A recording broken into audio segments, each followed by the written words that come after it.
Okay, there we go. The live stream is going. Let's get this party. Is this a party? Let's get it started. Whatever it is.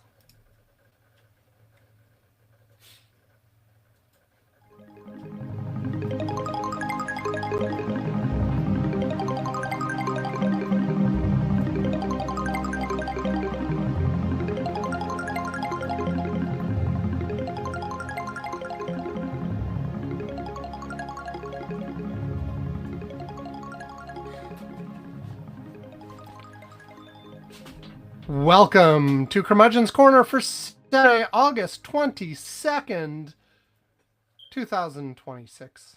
I am Sam Minter. Ivan Bo is not here. He was supposed to be here. Like, I was sitting down. Like, we're going to start the show at 17 UTC. It's a little after, it's 1814 UTC right now, but we were going to start the show at 17 UTC. He texted me a little bit, said, I'm running a little bit late. Can we start an hour later? So we were going to start at 18 UTC. I sat down. I was running a little bit late. I said, give me 5 more minutes to get everything set and ready to go. And then during those 5 minutes, he's like, I'm sorry. Emergency just came up. I got to bail. I know no information about the emergency. Hopefully everything's fine. But he could not do it, and I only had minutes of notice. So obviously I did not go and find a co-host or anything like that because, yeah, like, it's time. And I'm going to record. But I am going to shift into Sam Does a Solo Show weekend mode, which means I'm going to do each segment one at a time and then take a long break and then come back and do another segment many hours or maybe even days later. We shall see. Well, probably not days. See, I'm actually I'm going on a trip tomorrow. It's Sunday night Pacific time. I'm taking a red eye to Ohio, where I'm going to be visiting my dad and stepmom, and at the same time that I'm visiting, my sister is visiting, my nephew is visiting, my aunt is visiting, so we're going to have a whole little family get-together thing over there, and yeah, so it'll be fun. I'll be gone for just under a week. So I actually don't know, like, next week's show, maybe another solo, because I think I'm actually traveling around the time that we would normally be recording next week. It would be like, if I'm not already heading to the airport, I'd be like squeezing it in right before I headed to the airport to record. So we may have to shuffle things around. I don't know what my surroundings will be like, whether I'll have a quiet space or not. I'll figure it out. But we might end up with 2 solo shows in a row. Anyway, there is a bunch of newsy stuff to talk about. Here's the list that I'd accumulated over the course of the week. Trump in Korea, Trump in Oman, Natalie Harp, the Alaska Senate, Florida Senate, AOC and Woke 1.0, request from our listener Bruce. Bond yield stuff. Excuse me.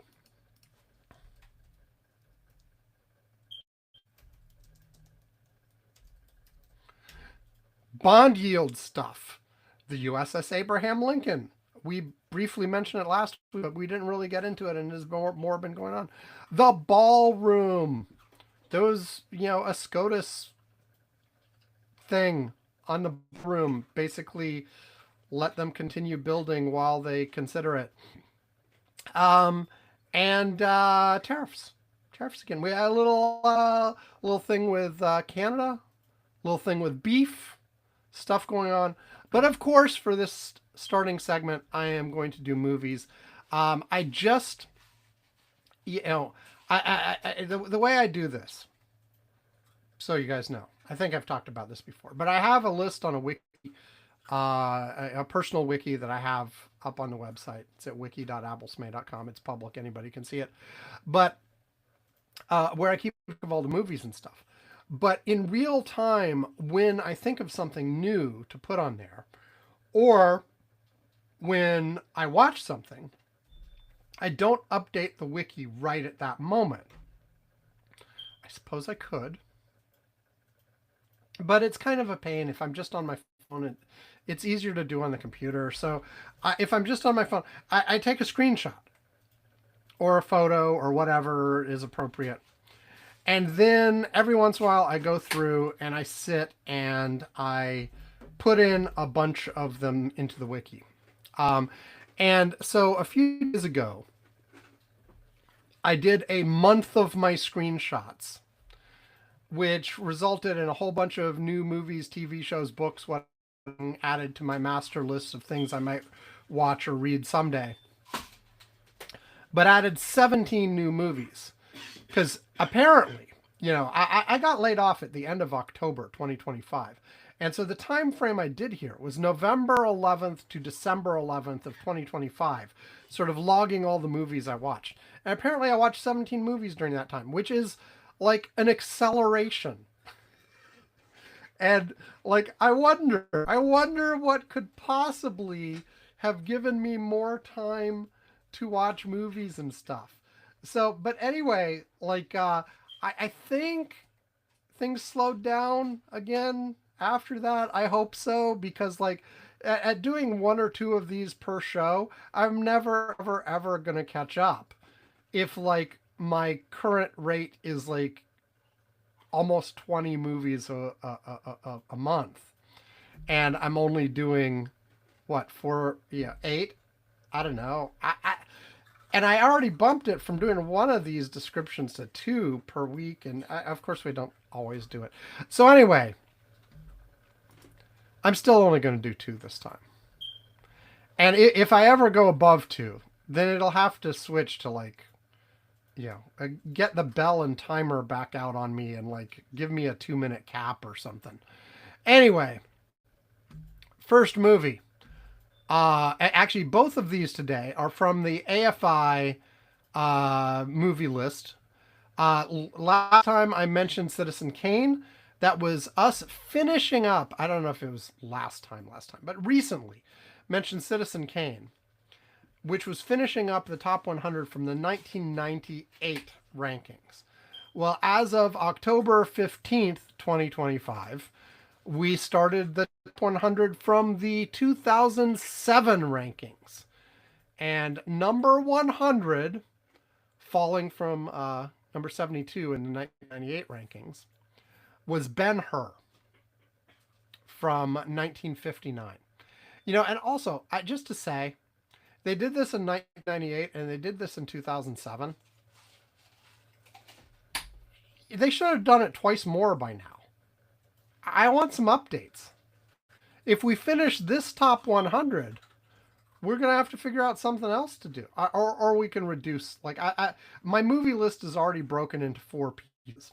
It's my master big list of everything, the AFI list, a list of movies that we had in the house in physical or electronic media already, but that I hadn't watched already, usually because my wife or my daughter had bought them at some point, or in some cases just because they were legacy physical media we had from before I started keeping track. Like I didn't catalog every piece of physical media I had in the house. There was like one shelf that I had. I added everything from that shelf. Anyway, and finally, continuations in series that we're watching. So like, if there's a series and we've already watched the first 2, then number 3 is automatically on the list, etc., etc. Anyway, if we finish this top 100, I could just get rid of that and have it a choice of 3 categories. Or we could figure out some new like best movies list, like I don't know, the most recent Oscar winner that we haven't seen, or best picture Oscar winner, or whatever. But we'd probably go through that pretty fast too, given the rate we're doing. So I don't know. I don't know. Anyway, Ben-Hur, 1959. Charlton Heston. I don't know why I want to say Charleston, but his name was not Charleston. It was Charlton. Anyway, it was adapted from an 1880 novel called Ben-Hur: A Tale of the Christ. And this actually, like, I had not remembered seeing Ben-Hur before. I sort of had vague memories. It was on the previous AFI list. Like I said, it dropped from number 72 to 100. So I had seen it before, like, I don't know, 30 years ago whenever I started the list. Not quite 30. It was I started soon after that list released in 1998. Um, I'm I'm ignoring my dog barking. I don't know if the noise removal will make it so you can't hear him, but my dog is barking in the background right now. It's kind of distracting for me, and people on the live stream may hear it. I think the noise removal these days is actually pretty good at getting rid of it. When I intentionally want to keep it, I actually have to like move it to a separate track that doesn't do the noise room. You don't care. Ben-Hur. One of the things that I never remember is that it's got this sort of whole religious aspect to it. And, you know, it's not just gladiators. It's gladiators in the early days of Christianity and all of this. And you know, and the titular character Ben-Hur has a couple of encounters with Jesus and stuff. And you know, I'm not a big fan. I am not religious, and I am not a big fan of sort of that sort of genre. Um, I think it would have been fine as just a gladiator movie. Um, but yeah, it is what it is. And let me get where's my usual plot summary here. Here we go. Let me give the beginning of it from Wikipedia as usual.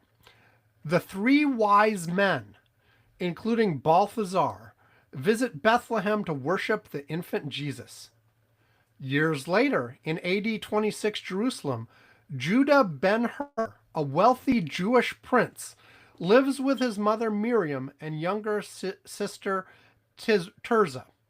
The family's steward, Simonides, has a daughter named Esther, who was born a slave and whom Judah has not seen since they were children. As their master, Judah, who shows affection for Esther, allows her to marry a freeman and emancipates her as a wedding gift. Judah's Roman childhood friend, Messala, returns to Jerusalem as tribune and second in command to the new Roman governor of Judea, Valerius Gratus. He fully embraces Rome's glory and imperial power, while Judah remains devoted to his faith and to the Jewish people's freedom. Messala demands that Judah denounce potential Jewish rebels to him. Judah refuses, and they part as enemies. Later, Messala uses an innocuous incident, Gratus's horse being spooked by loose roof tiling tumbling off Judah's house, to condemn Judah to the galleys, imprison Miriam and Tirzah, and arrest Simonides.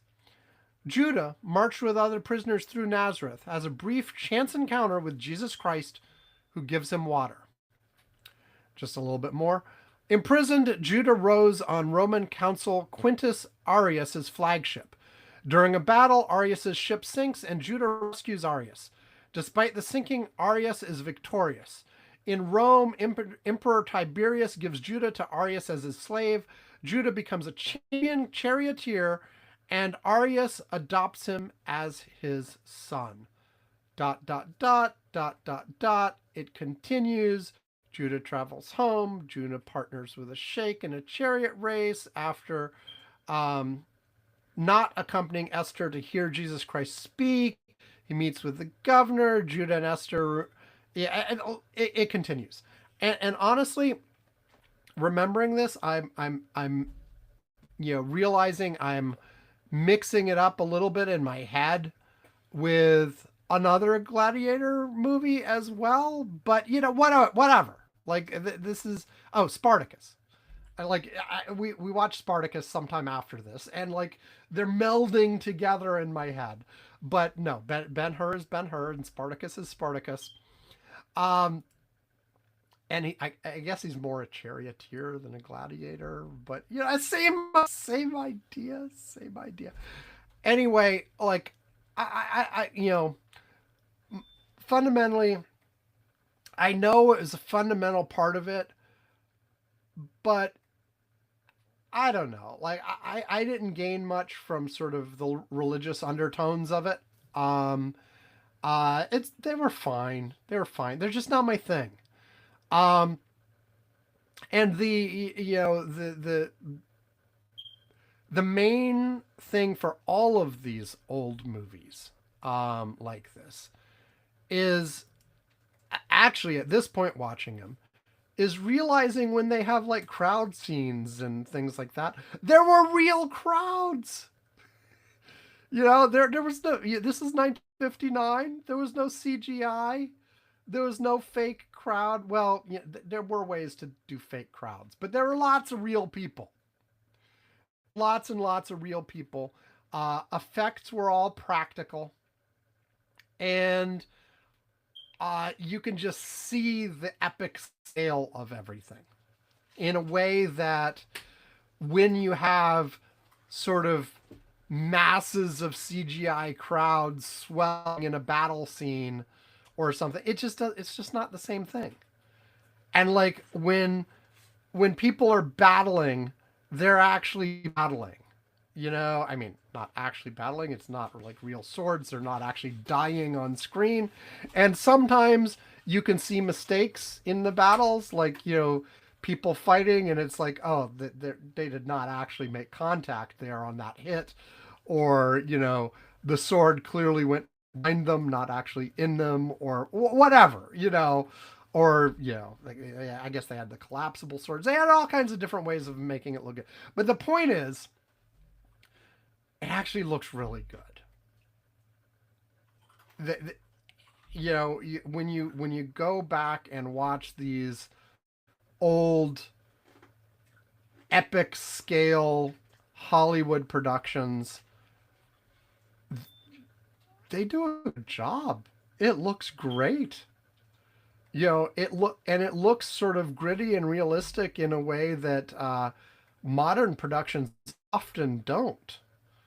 Um, and obviously there are reasons, yeah, there are economic reasons to not do it that way these days, but it's good to watch. You know, so I'm gonna give it a thumbs up. Uh, you know, I don't disagree with them dropping it down a few points from 1998 to 2007. You know, it's fine. Next up, also from the AFI list, and this one was a new addition to the AFI list that was not in the 1998 list, but was in the 2007 list. The original Toy Story from 1995.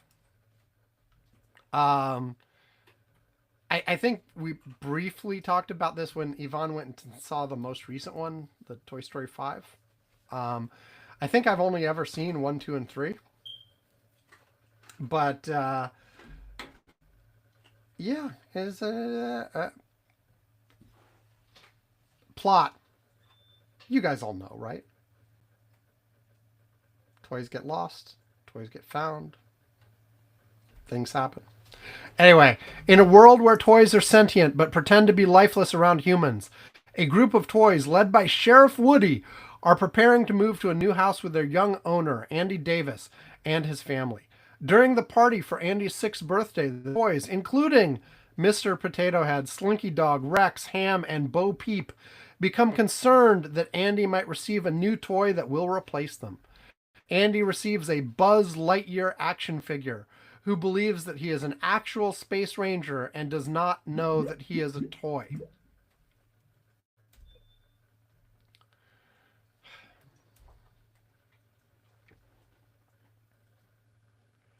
Buzz impresses the others with his electronic features and becomes Andy's new favorite toy, provoking Woody's jealousy.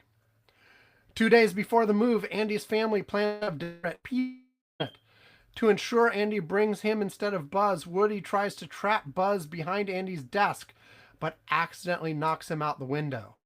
Believing Woody murdered Buzz, the other toys rebel against Woody until Andy takes him into the car, with Buzz following. When the car stops at a gas station, Buzz furiously confronts Woody. The two fight, fall out of the car, and are left behind, but then manage to hitch a ride on a pizza truck. At Pizza Planet, Buzz mistakes a claw machine for a rocket and climbs in, pursued by Woody. Sid Phillips, Andy's sadistic next-door neighbor, grabs Woody and Buzz with the claw and takes them to his house, where they encounter his mutant toys made from parts of toys Sid has destroyed. ... It continues. They have adventures. It ends the way you think it would end. Look, it's a classic. It's good. It holds up. The CGI in here, as groundbreaking as it was at the time, is definitely dated by today's standards, but the story holds up anyway. And you like the characters and you like the voice actors, and it's a good movie. And as usual for Pixar, and this was Pixar's first full length feature, but their first few, they had a run where every single one really was great and hit it out of the park.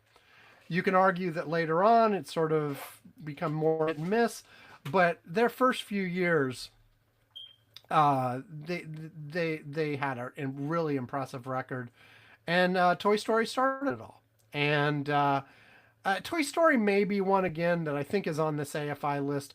First of all, remember, it was out before the 1998 list, but it wasn't ranked on the 1998 list because it was still pretty new. By the 2007 list, it was ranked. But I still, looking at this from the perspective of 2026,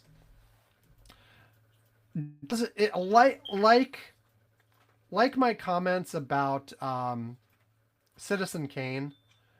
Does it make the list on its own merits, or more for its historical significance and its groundbreakingness, which AFI does say is part of their criteria?